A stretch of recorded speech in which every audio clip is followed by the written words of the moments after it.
On TV, on radio, and on your smartphone. This is TalkTV.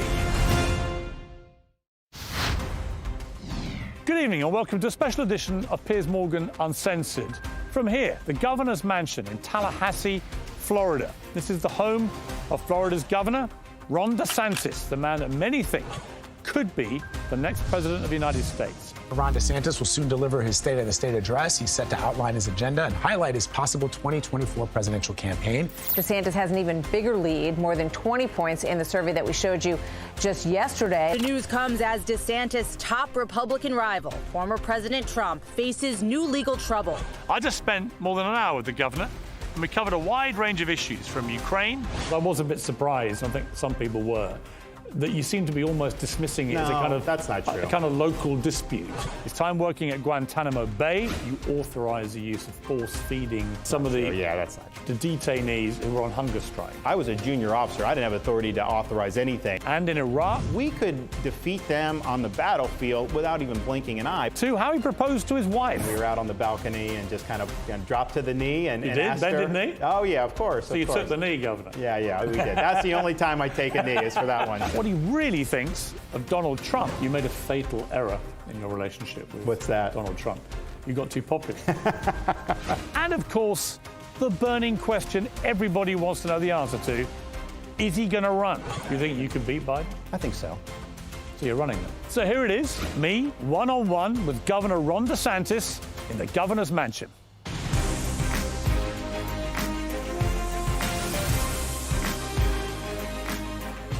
Mr. Governor, well, first of all, thank you very much indeed. Welcome to the free state of Florida. I've come all the way from London for this, so, that's because London, like most cities in the world right now, and most countries in the world, they're all beginning to ask the same question.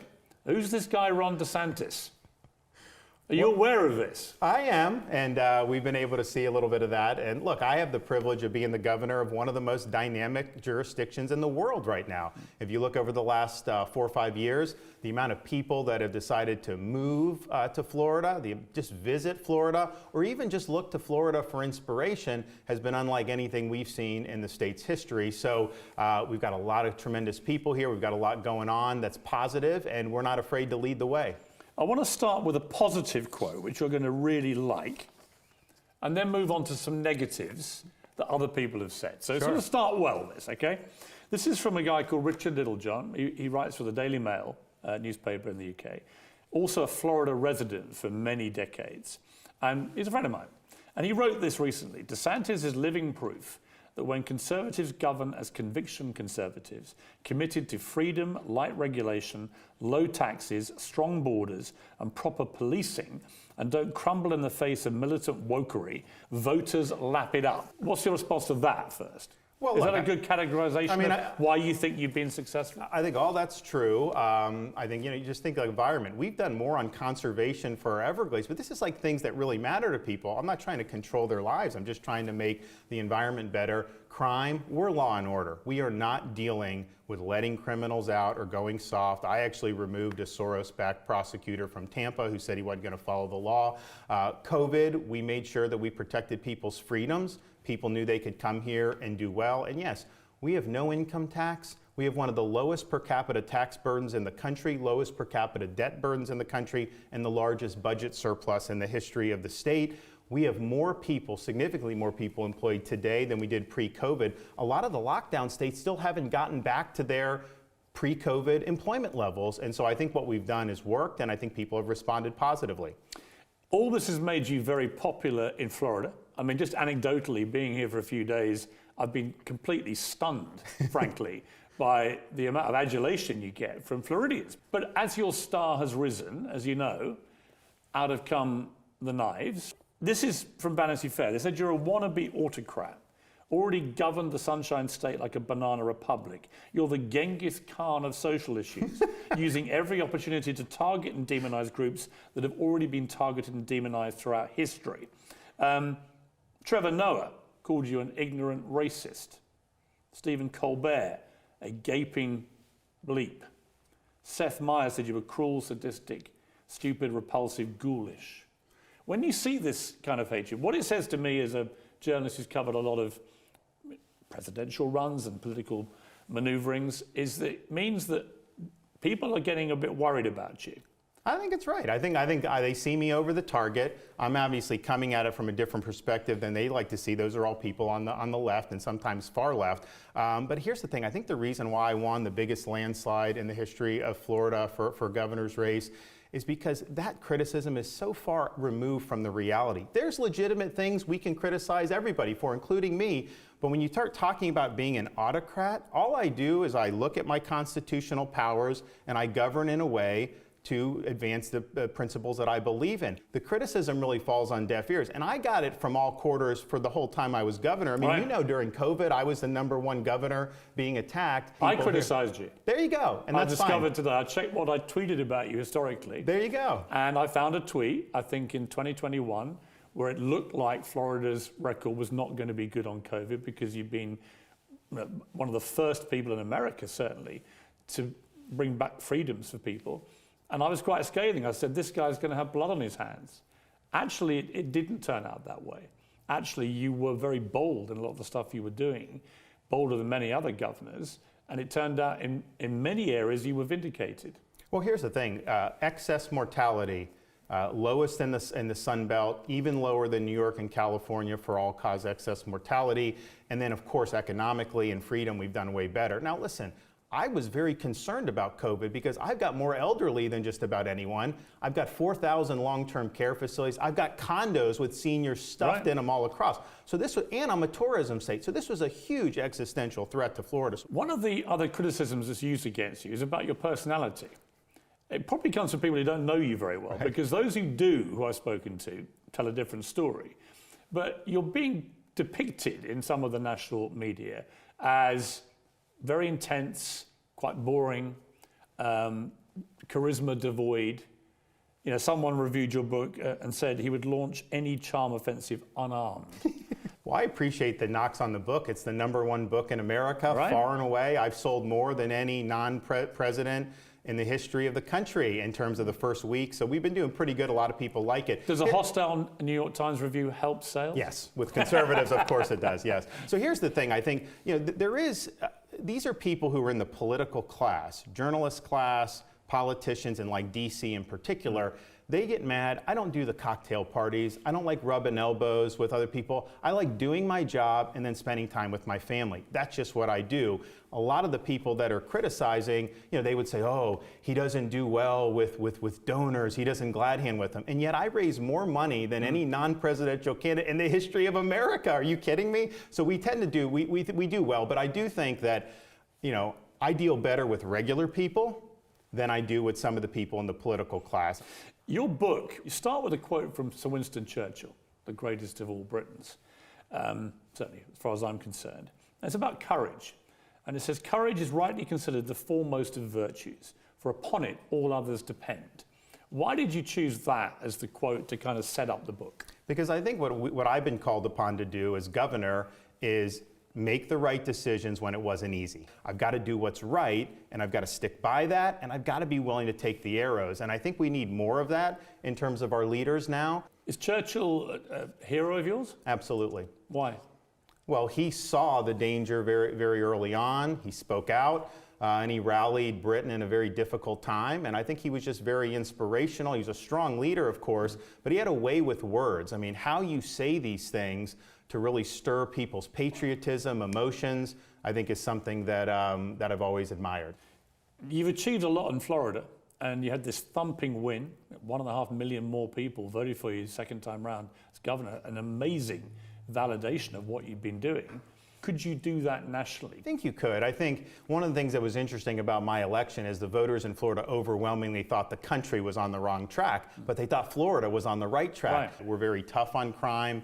The policies in Washington are to be more weak on crime. You know, we believe in good stewards of the environment, but I don't want to control everyone's behavior with some of the stuff that's going on. And we have really fought against the woke ideology. What I want to know is, where did this come from?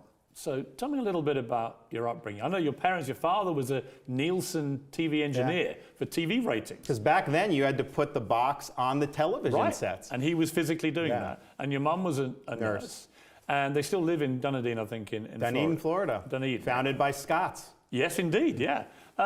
Tell me about them and about the influence they've had on you. So my father is from Western Pennsylvania, in a town called Aliquippa. That's a steel town. His father worked in the steel mills.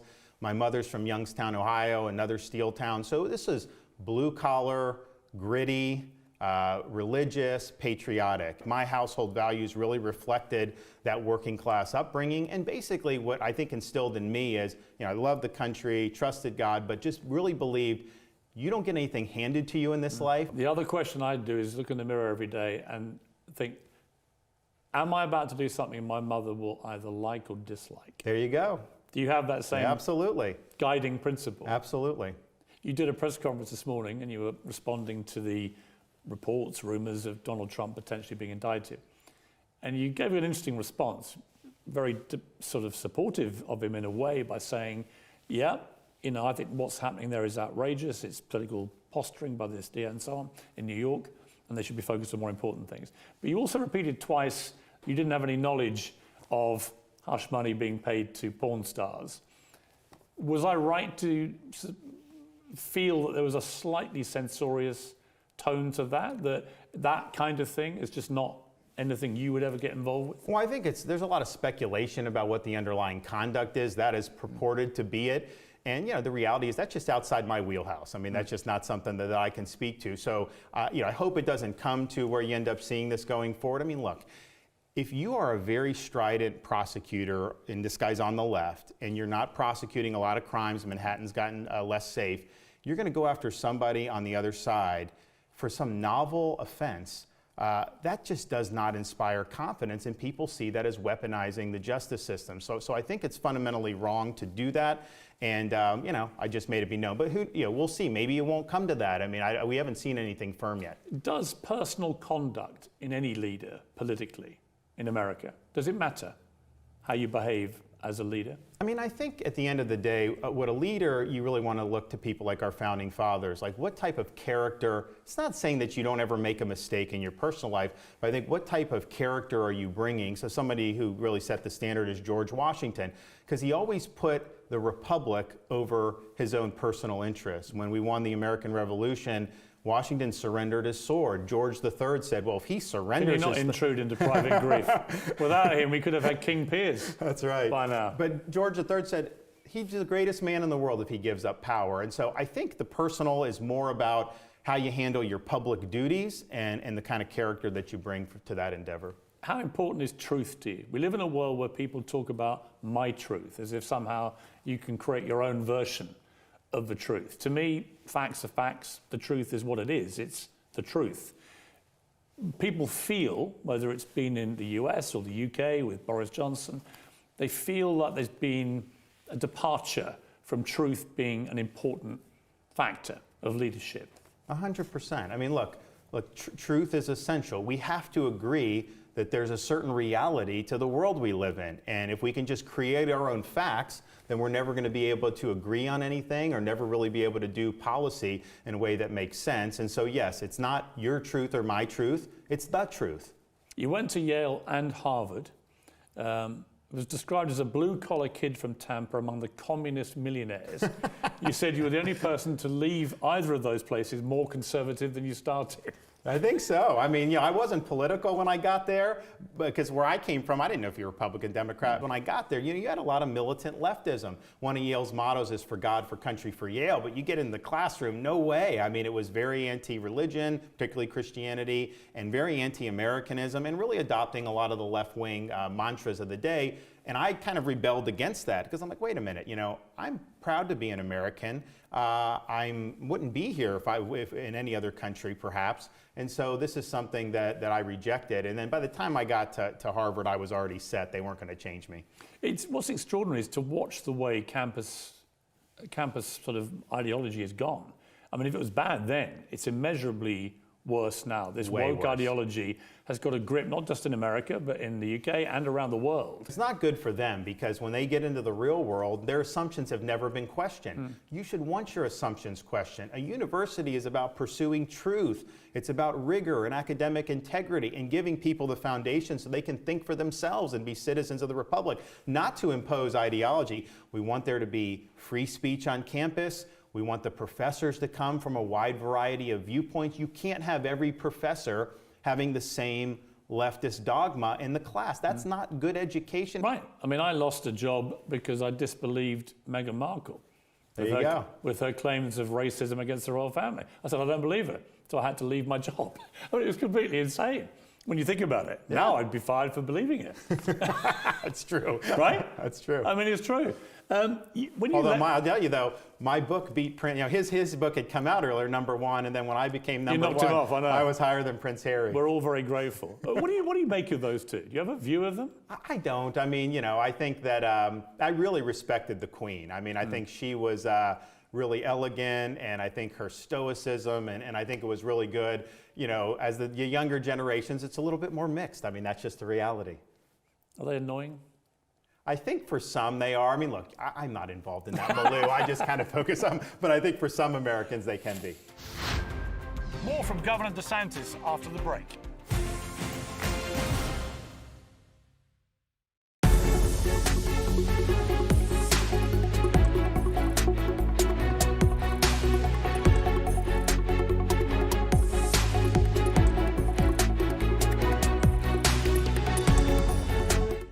Pop the kettle on. This is The Royal Tea. I'm Sarah Hewson. It's his decision that's questionable, not the book. Frankly, it doesn't do Andrew any favours having this dripped back into the media. I think they really only care if they come. Again, Americans love that royal fairy tale. Common ground, which is desperately, by the way, what the two houses of Windsor and Montecito need to find. Is that what this is about here? Inviting all his mates.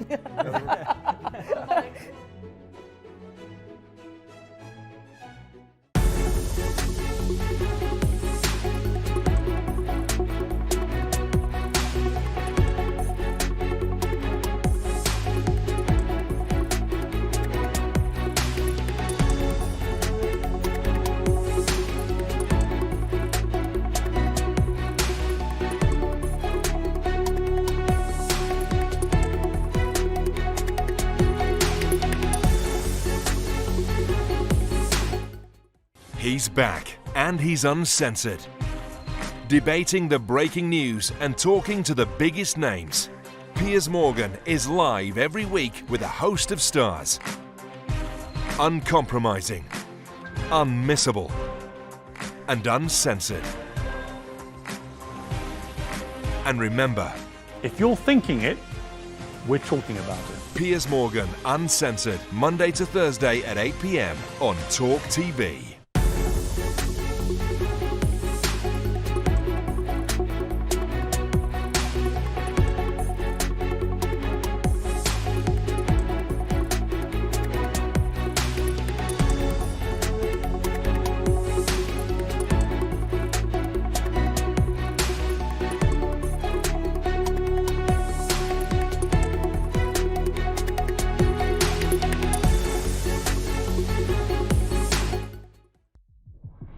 Passionate and always straight to the point.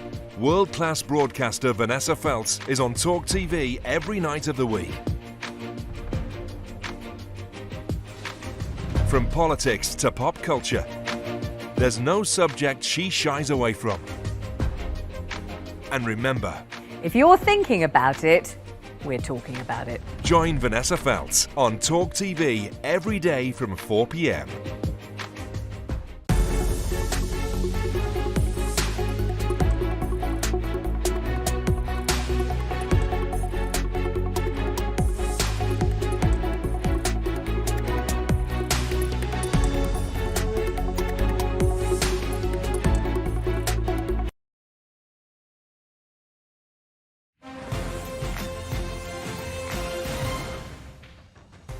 You had a choice when you left Harvard, which was to take big money and go into relatively easier work, I guess, than what you chose to do. But instead, you wanted to serve in the Navy. That's a big moment for you, that decision. Why did you decide to do that? Well, a lot of that was, you know, in the wake of 9/11. The world had changed. You know, I was growing up in like the 90s in high school and then in college, graduated before 9/11. Our country didn't have a care in the world. The Cold War was over, there was prosperity, and people weren't even thinking of that. And then when the towers fell, it changed my outlook. And I know we didn't have a draft or any of that, but I was like, look, I should be willing to help out here, and I'll have time to do other things in my life. And so we ended up volunteering. We did the Navy, and at that time I didn't know what I was in store for, but I ended up doing a lot of stuff around the country and around the world, including being in Iraq. And it was really, really valuable experience. I mean, when you wear the cloth of your country, that's meaningful service, and the people that you meet along the way are great, but there's just a lot, Jack Kennedy said people can look back on their life with a great deal of satisfaction and say, I served in the U.S. Navy, and I agree with them.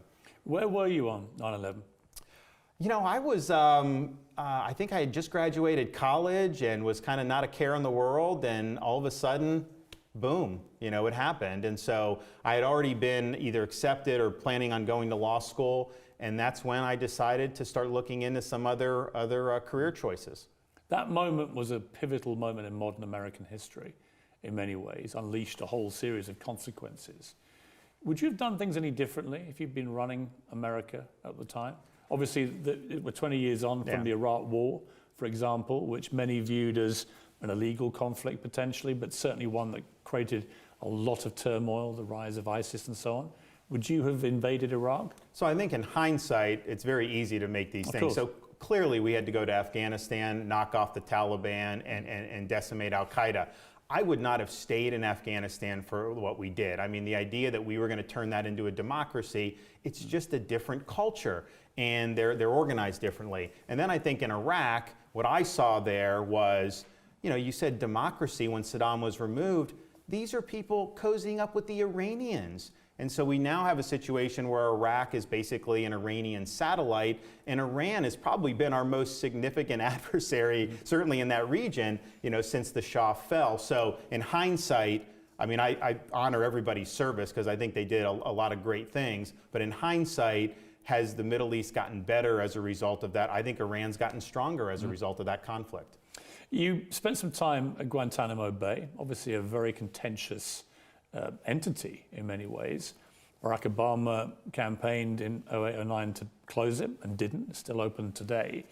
Clearly a lot of very bad people went there, but we now know there were some who were detained for over a decade and were innocent people. You were there in a legal capacity.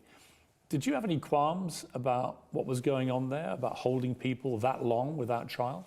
Well, I think that there should have been military commissions. I did support that. But what I saw, because there was a media narrative about they were being mistreated in Gitmo, what I saw was basically a professionally run prison. And there was different kind of categories. So the Khalid Sheikh Mohammed's going to be in like a maximum security. Some of these other guys were like open air, play soccer all day, who were viewed as less of a threat. But what they're trying to figure out is, okay, if we release this person back to Afghanistan, are they going to engage in terrorism against? And that's hard to know definitively. So I think they tended to err on the side of caution. Now, I will say these detainees would all say, they all said they're Quran salesmen. Like every one of them was a Quran salesman. And that clearly wasn't the case either.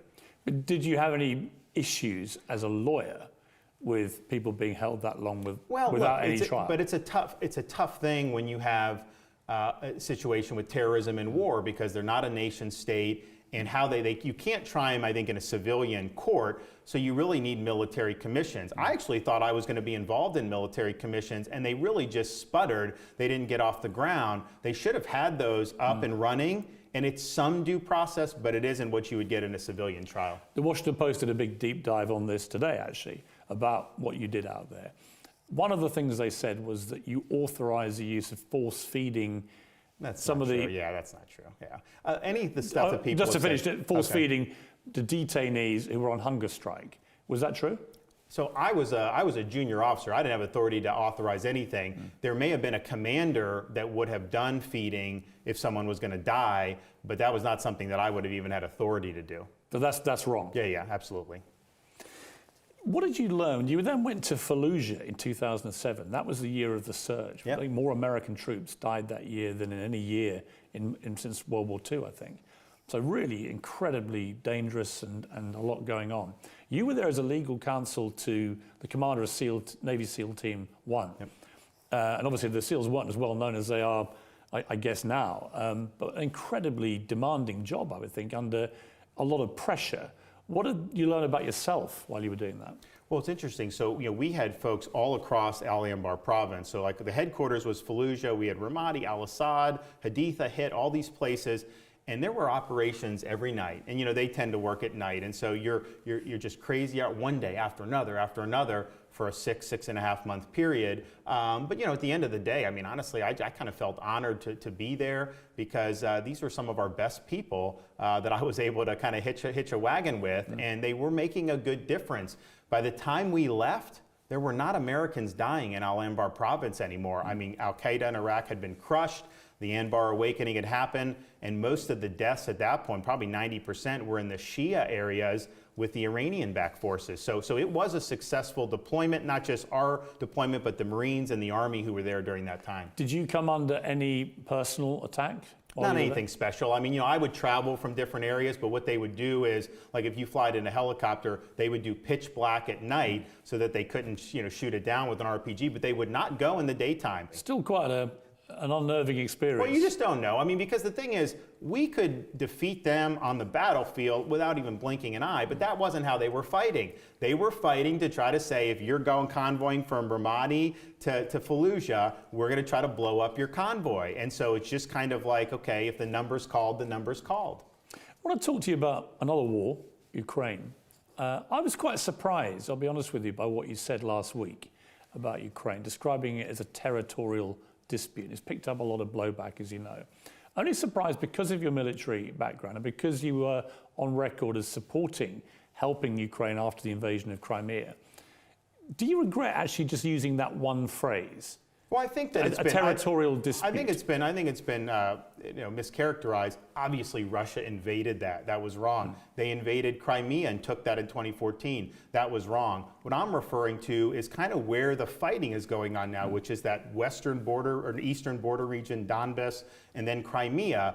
And you have a situation where Russia has had that, I don't think legitimately, but there's a lot of ethnic Russians there. So that's some difficult fighting. And so whatever, the conflict area, that's what I was referring to. And so it wasn't that I thought Russia had a right to that. And so if I should have made that more clear, I could have done it. But I think the larger point is, okay, Russia has not shown the ability to take over Ukraine, to topple the government, or certainly to threaten NATO. That's a good thing. They've been weakened.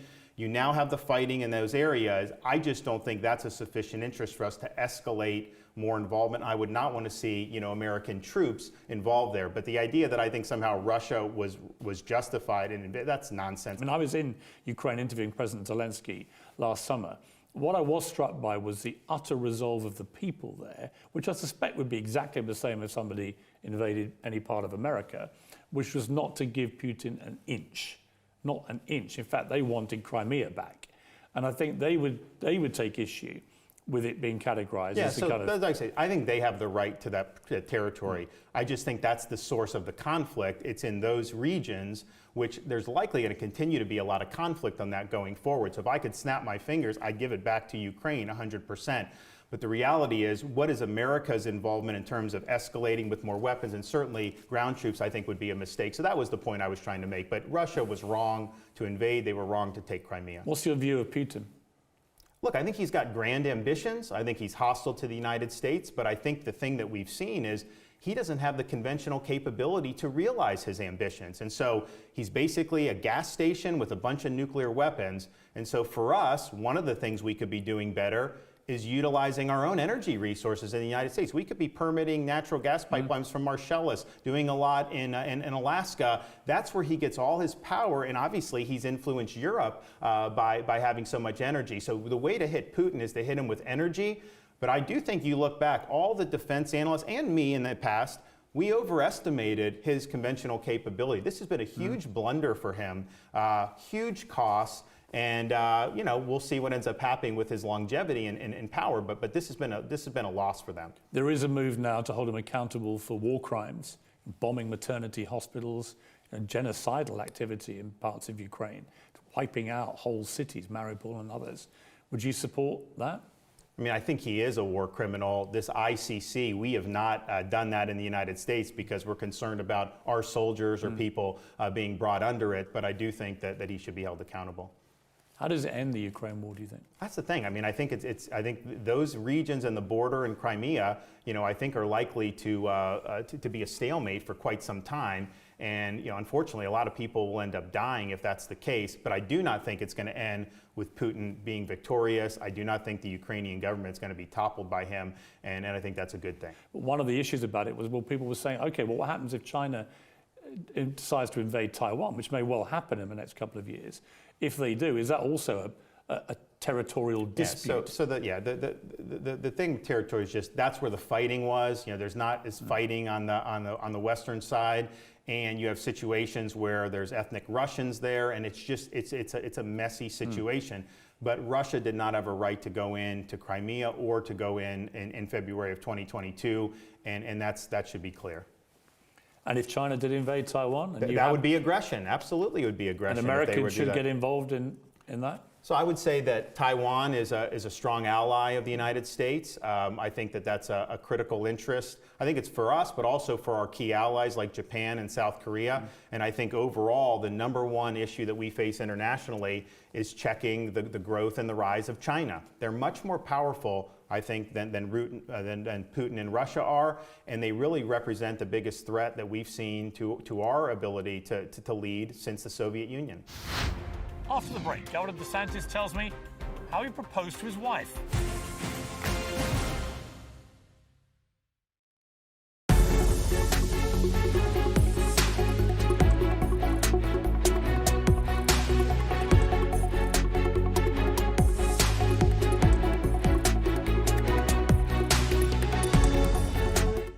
Pop the kettle on. This is The Royal Tea. I'm Sarah Hewson. It's his decision that's questionable, not the book. Frankly, it doesn't do Andrew any favours having this dripped back into the media. I think they really only care if they come. Again, Americans love that royal fairy tale. Common ground, which is desperately, by the way, what the two houses of Windsor and Montecito need to find. Is that what this is about here? Inviting all his mates.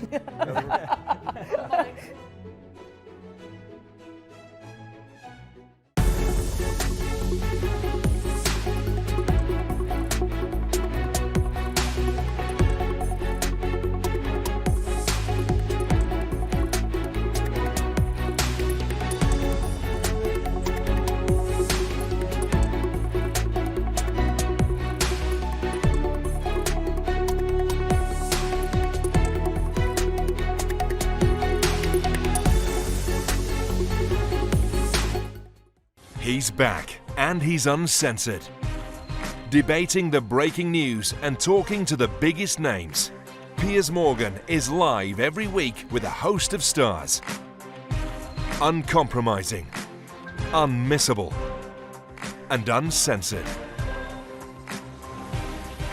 And remember, if you're thinking it, we're talking about it. Piers Morgan, Uncensored, Monday to Thursday at 8 p.m. on TalkTV.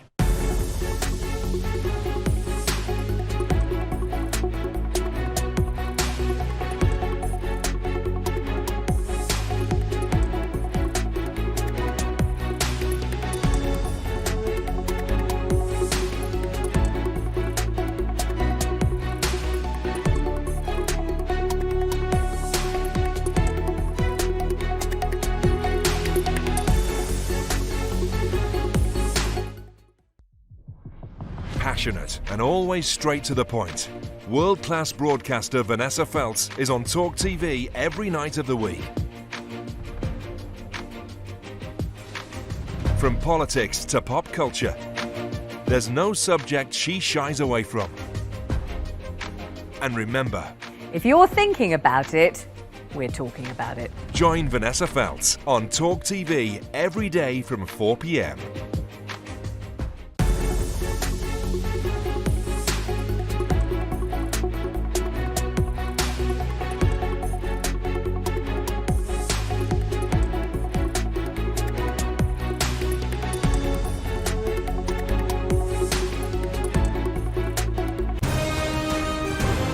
This is TalkTV.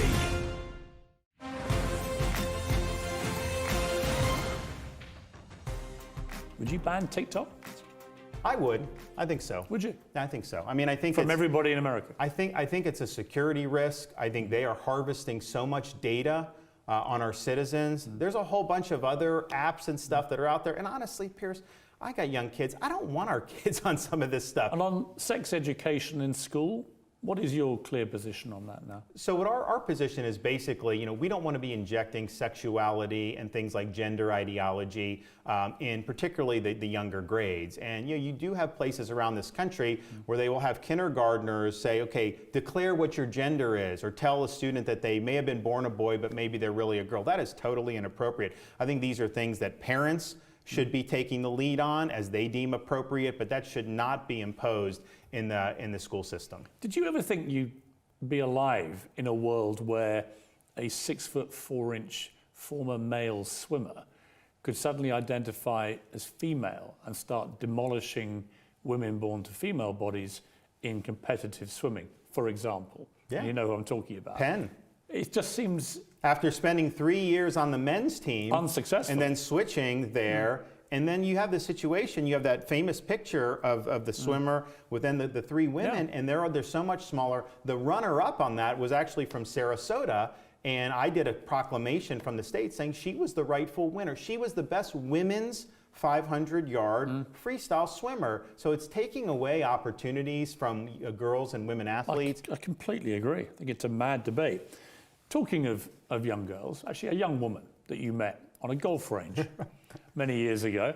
So there you are, you're on a golf range, and you spy two things. One is there's a bucket of balls that you have, and there's this very beautiful woman who you didn't know, but she was called Casey. Turned out to be your wife. Yeah. You didn't know that. Now she tells this story and says that actually she was looking over and eyeing with great covetousness your bucket of balls. Your version is that she was looking at you and eyeing you up. Have you reached an agreement about this? So I thought she was looking at me. I really did.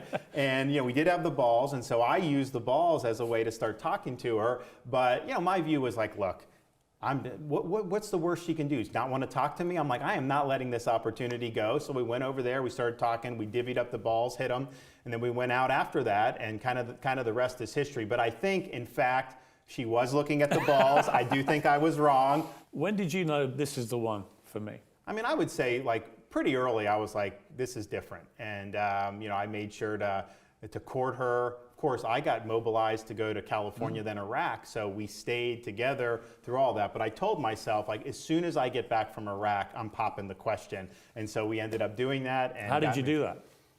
Oh, I took her to a nice little resort in Florida, and we kind of went out, and we were out on the balcony, and just kind of dropped to the knee and You asked did? her. Bended knee? Oh yeah, of course. So you took the knee, Governor? Yeah, we did. That's the only time I take a knee is for that one. So, and she. And you had a ring? Had a nice ring, and everything was really good. And did she hesitate? No. Immediate yes. Immediate, yeah. Well, I think she had let it be known that she was happy and that we were ready to go to the next level as well. So I don't think it was anything that was like a super shock, but it was good to get that one in the win column. When she got cancer, she talked very movingly about this in a campaign commercial for when you ran for governor in 2022. But she talked very emotionally about it and gave a real heartfelt assessment of you. And I don't want to, bring your blushes here, but she said, when I was diagnosed with cancer and I was facing the battle for my life, he was the dad who took care of my children when I couldn't. He was there to pick me off the ground when I literally couldn't stand. He was there to fight for me when I didn't have the strength to fight for myself. When you watch that, because I don't think you'd seen it before it went out, no. Right? And you see your wife crying as she pays that kind of tribute to you, what did that make you feel? Well, look, for sickness and in health, good times and bad. I mean, that's the job of a spouse. And to have her thank me publicly like that was very heartwarming. I know it touched a lot of people throughout the state of Florida. And you're right, I didn't know what she was going to say because she asked me, I want to go over this. I said, don't worry about my filter. Don't listen to anyone else. You just speak from your heart. So she kicked everybody out of the room when she filmed it, except the camera guy. And she just spoke from the heart. No script, no anything. And I think it told a lot of people about kind of what we've gone through as a family. You never want to see anyone go through something like that. But there is something a little bit more poignant when you have a young mother that's fighting for her life with these young kids, because no kid should lose a parent like that. And so that, I think, was a source of fight for her. It was a source of fight for me, and we just had such a great outpouring of support from the community that it did lift her spirits. Did you fear that you may lose her? So it's interesting. You always have that fear, but I'm a data guy. I went and looked it up. I said, "You're going to beat it." She's like, and she didn't necessarily want to hear that because she was so scared, just as anyone would be. But I'm like, I've looked at the data, I'm looking at the treatments, you're going to be okay. So I really felt confident, and the doctors had a plan. I talked to doctors all around the country, and I didn't even tell them what the plan was. I was like, okay, what do you recommend? And they all said do the things that we ended up doing. So I felt really, really comfortable. There was a big consensus from people all over the country that I talked to. I knew it wouldn't be easy, but I absolutely thought she was going to beat it. What was the lowest moment, do you think? I think the chemotherapy. I mean, I think two. I think the beginning when we get because she went to the doctor, she felt something. The doctor cleared her. They did a physical exam, said that you didn't have anything, don't worry. And like me, if a doctor said I'm okay, I would never think twice about it. She had a feeling that there was just something wrong. So she really fought to get a mammogram. And so a couple weeks later, we got it. I told her, I was like, you're fine. And then it came back. And so I think that was really, really difficult. I mean, that's a jolt moment. It really is, because it totally changes your life. It changes your family's trajectory. Everything all of a sudden is up for grabs. So I think that was, one of the most difficult. And then just not knowing what to expect, especially before we saw a physician and one of the cancer doctors, we had no idea really what we were dealing with, apart from my kind of side research that I'm pulling up stuff from like Mayo Clinic and researching. So then that was tough. And then I would say the chemotherapy, it saps you. When she was declared cancer-free, did she ring the bell? She did, yeah. Were you there? Yeah, absolutely. Well, I mean, that moment for you. Oh, yeah. Well, here's the thing. Well, I know you're a tough guy, Ron DeSantis. I know. Standing there as your wife rings the cancer-free bell. We had a big hug. How did you celebrate? Actually, Guinness. Did you? Really? We both really like Guinness. I love Guinness. It's just something, and when I remember we went to Ireland and Scotland years ago, and like just being in the pubs, being able to do it. It's they said that the beer was all warm over there, but they actually have Guinness extra cold taps. Oh no! So you'd get it. I mean, it's just fantastic. So you had a couple of pints of Guinness. That's right. No better way to do it. Huh? There was an incredibly sad time in your life, which was the loss of your sister, Christina, who died in London. It was reported she died of a pulmonary embolism. Is that Yep. what happened? And she was leading a great life. She just got engaged, I think, to a British guy. Her life was all ahead of her. And then, bang, it's all taken away. And she dies at the age of 30. What was that moment like for you and your family? Well, I think it was just, kind of was like a shattering experience, partially because she was doing well, she was very happy, she was over there, and I remember my mom calling me. My wife and I were on our way back from church. It was like a Sunday morning, and she said that, Christina's in the hospital. She had a blood clot. And so I'm thinking, like, is she okay? And she seemed to be stable. So she was in the hospital for a couple days and then had the embolism and died in the hospital. And so I just didn't think that was something that was even possible at that point, because I thought that she was stable. And so you just feel like, you have your sibling, their future was robbed. And, it's just something I wish I could get back. What did she make of you and what was happening with you? I was the big brother, so we were 85, I was 7 years apart. So we weren't necessarily ever in like the same school together or any of that. So I was kind of like a little bit rarefied air in some respects. She always looked up to me. And I think some of it was because I was doing things, she tried to measure up to me. And I told her, I was like, don't worry about that. I was like, you just be you and do what you can do. And, she was very successful. Once she got out of school, she got her master's and everything. So, but it's a tough thing. You're clearly feeling quite emotional thinking about it. Yeah. It's hard to think of a worse thing actually for a family, I think, than losing a sibling. I mean, I just think, people have their whole lives ahead of them. And when you're talking about that age, it's a big tragedy. Coming next, what Ron DeSantis really thinks of his big rival, Donald Trump.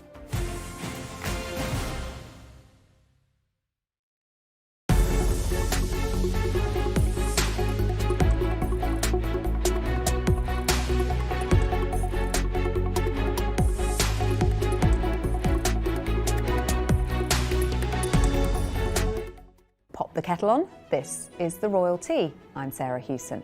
It's his decision that's questionable, not the book. Frankly, it doesn't do Andrew any favours having this dripped back into the media. I think they really only care if they come. Again, Americans love that royal fairy tale. Common ground, which is desperately, by the way, what the two houses of Windsor and Montecito need to find. Is that what this is about here? Inviting all his mates.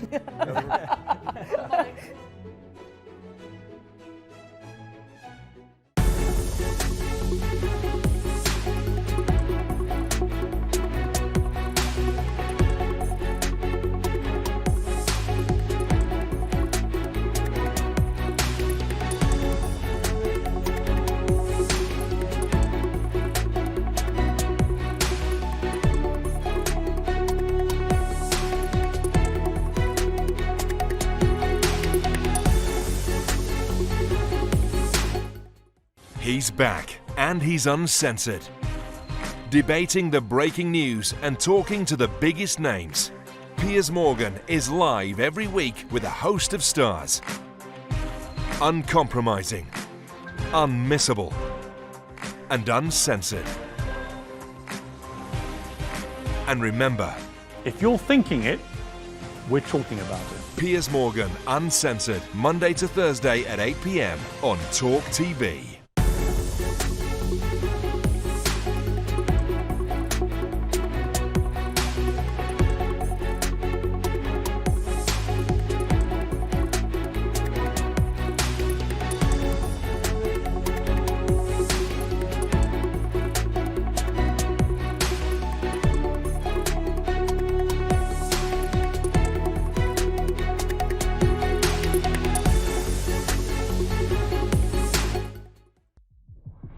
Passionate and always straight to the point.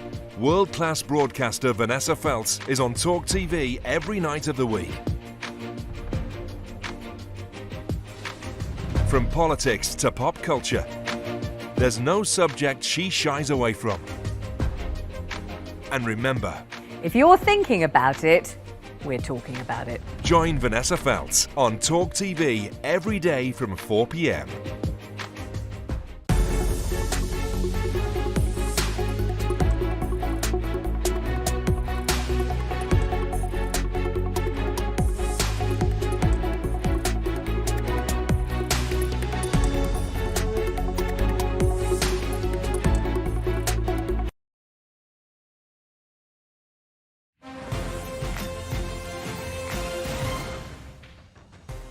Welcome back. This is that part of the interview where I had to ask him the burning question. Let's get to the question you're not going to answer. Want to guess? Can't imagine what this is. Let me ask it anyway, and you can bat it away, because I'm not expecting you to announce now. But everybody's assuming you're going to announce reasonably soon you're going to run for President of the United States. Are you? So I haven't made a final decision on it. I've told people I've got a lot that I've got to do over the next few months in Florida. We're going to put a lot of points on the board, and then we'll see how the dust settles after that. But I can tell you, we just have a lot of people that realize the country's not going in the right direction and believe that what we've been able to do in Florida, if we could apply that nationally, would kind of get America back on track and back on our foundations. And so I take that very seriously. It's humbling that people have come to me and asked me to do it or urged me to do it. So stay tuned. That sounds like almost a yes. It's a stay tuned. I mean, why wouldn't you? Well, because I mean, look, I've got a young family. I mean, I've got different obligations, and it's not the easiest thing in the world to go through. And I also want to make sure that I have a very clear rationale for doing what I'm doing. All I'm interested in doing is getting things done and accomplishing things. I don't need a title. I don't need fanfare. I just want to know that if I put my mind to this, if we ever did that and we're successful, what could I do to make a difference? And that's what I have to have. Do you think you have what it takes to be President of the United States? Look, I think what it takes is to have a vision for the country, have the ability to exercise leadership, and being willing to stand in that fire when it gets really, really hot and not back down under pressure. And I think I have all those things. You got a great endorsement from someone. Ron DeSantis is a brilliant young leader, Yale and then Harvard Law, who would make a great governor of Florida, which turned out to be true. He loves our country. He's a true fighter. I mean, there's a ringing endorsement from President Trump. Times change a little bit, I guess. You know, it is what it is. So. Yeah, I mean, he was a big fan. No, I mean, I think, and I think, you know, we had a good relationship as a congressman. I mean, I think one of the reasons he got to know me is because I saw this Russia collusion thing as a farce from the beginning. Right. Very few people said that. We had a handful of us in Congress that were fighting back against that. And so I would go out on TV and I would defend him when it wasn't popular and when it was kind of politically risky. But I just thought it was the right thing to do. And I thought that he had good ideas for the country. So I wanted to do it. And then when I became governor, his last 2 years as president, I was governor my first 2 years, and we worked very well together. I mean, he had a place in Florida. He wasn't a resident yet, but he understood Florida and really worked well with us to serve our state. You made a fatal error in your relationship with What's that? Donald Trump. You got too popular. Well, I would say if you look at some of the change from that and all the way up, what's been the kind of the major thing that happened that's changed his tune was my re-election victory. Right. I mean, that's kind of the mark. Well, because many of his picks in the midterms did badly, and you, who had been, you know, he was a mentor in many ways, I guess, early on, had this thumping victory. And I guess if you're him and you're desperate to get back to the White House, this was a bit of a nightmare that you were getting such validation in Florida. You know, my view, though, is like, look, we should want the country to do well. I want other Republicans to do well. I want them to eclipse me. You know, we're setting a great standard in Florida. Have everyone up their game. I want other governors to do a great job. Which is your favorite nickname that Trump's given you so far? Is it Ron DeSanctimonious or Meatball Ron? Well, I can't. I think even he went off Meatball Ron. I can't. I don't know how to spell DeSanctimonious. I don't really know what it means, but I kind of like it's long. It's got a lot of vowels. I mean, so we go with that. That's fine. You know, you can call me whatever you want. I mean, just as long as you also call me a winner, because that's what we've been able to do in Florida is put a lot of points on the board and really take the state to the next level. At some stage, I mean, have you read Mary Shelley's book Frankenstein? I have not. Okay, it's a great book, and obviously it's spawned several movies. But there are prophetic words of warning from Dr. Waldman to Dr. Frankenstein. You have created a monster, and it will destroy you. And you're alluding to what? I have seen the movie, though. It is a good movie. Well, you know what I'm talking about, Governor. It's like where Dr. Frankenstein creates a monster, then loses control of the monster, and in the book, obviously, the monster ends up killing him. Well, look, at the end of you know the parallel I'm making. At the end of the day, you know, what's best for the country, and let's put the country first rather than worry about any personalities or any type of individual ambition. But you know, at the end of the day, I'm a vessel for the aspirations of the people I represent. It's really not about me. That's true, but you're up against somebody who definitely cares who gets the credit, who's desperate to want to win back the White House and prove that his theory that he had it wrong. Well, I'm not up against anybody, you know, quite yet. We're up against. The polls basically have you two up here and everybody else down here. So if you did the way I view it, though, if I were to run, I'm running against Biden. Like, we're competing for the Republican potentially. I get that. But ultimately, you know, the guy I'm going to focus on is Biden because I think he's failed the country. I think the country wants a change. I think they want a fresh start in a new direction. And so we'll be very vocal about that. You think you could beat Biden? I think so. So you're running then? No, I didn't say that. I just said I think I could. I mean, I think that's, I mean, if you look at Florida. Who would be harder to beat, Biden or Donald Trump? I don't know. Those are two different electorates. I mean, if you do decide to run, I mean, we can pretend around the horses here, but if you do decide to run in the next few months, obviously it will then be you v. Donald Trump for the Republican nomination. People have been quite kind of scathing. They've said you're house-trained Donald, you're Diet Coke to his full Coke, right? You've heard all this stuff. What are the differences between you? Well, I mean, I think there's a few things. I mean, obviously, you know, the approach to COVID was different. I mean, you know, I would have fired somebody like Fauci. I think that he got way too big for his britches, and I think he did a lot of damage. I also think just in terms of my approach to leadership, you know, I get personnel in the government who have the agenda of the people and share our agenda. If you bring your own agenda in, you're gone. We're just not going to have that. So the way we run the government, I think, is no daily drama, focus on the big picture, and put points on the board. And I think that that's something that's very important. You've not been sucked into responding to any of the taunts? Is that a deliberate strategy? I'm just not following it. I mean, I get taunted and I get attacked every day. I mean, you see some of that. To me, it's just kind of background noise. It's not important for me to be fighting with people on social media. It's not accomplishing anything for the people I represent. I just wanted to check your fingers for a moment, because I've noticed a very slimmed down Ron DeSantis. You've lost a lot of weight recently. Well, at the end of the day, it's like New Year's resolution, just get back in the swing of things. I have the same thing. I'm a athlete and a military veteran, and so as governor, you can get caught up in a lot of other stuff. Apparently no carbs and no dessert.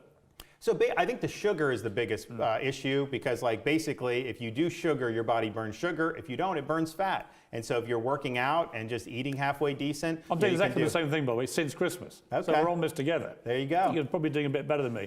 But I was asking about your fingers because of this, scandal, which broke last week, that you apparently were eating chocolate pudding with 3 fingers. Now, was that anonymous sources or something? It was a very serious allegation. In fact, I congratulated the journalist who broke it on the new Watergate. But I have to put it to you, Governor, have you ever eaten a chocolate pudding with 3 fingers? I don't remember ever doing that. I'm telling you, maybe when I was a kid, but it's interesting. There's a lot of people when they go at you, sometimes they have really good ammunition, like you're a crook, you did this, you did that. For me, they're talking about pudding. Is that really the best you got? Okay, bring it on. Governor, it's been great to meet you. Yeah. And to get under the skin a bit of Governor Ron DeSantis. Who knows, next few months, maybe we'll come and interview again when you're running for president. Well, I'm glad you came to Tallahassee. I know it's your first time, and we welcome you to Florida's historic capital. Next time you're in St Andrews in Scotland, we got to do that. Let's have a little. If I can get out there, we got to do that. Little battle on the old course. Yeah, that'd be fun. England v America. May the best man win. You got local knowledge, though. I've only played it once. Pay back for George III. There you go. Good to meet you. Hey, thank you. Appreciate you. Appreciate your time. Well, that's it from me here in Tallahassee, Florida. A very revealing interview there with a pretty remarkable politician. But those 2 big questions remain for Ron DeSantis. Will he run for president? And if he does, can he win? Well, that's all. So good night. And remember, keep it uncensored.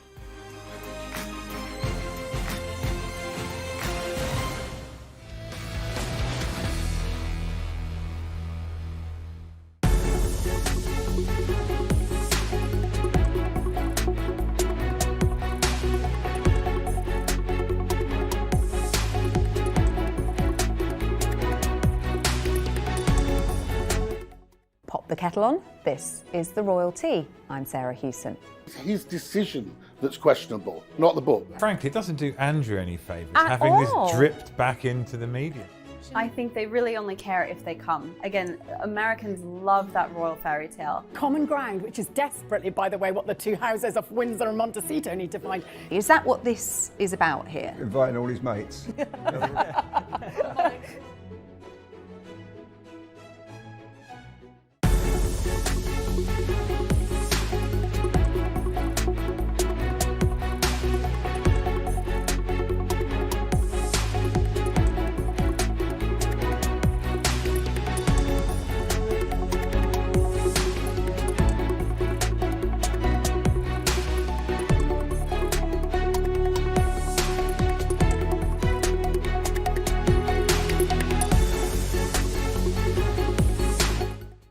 He's back, and he's uncensored.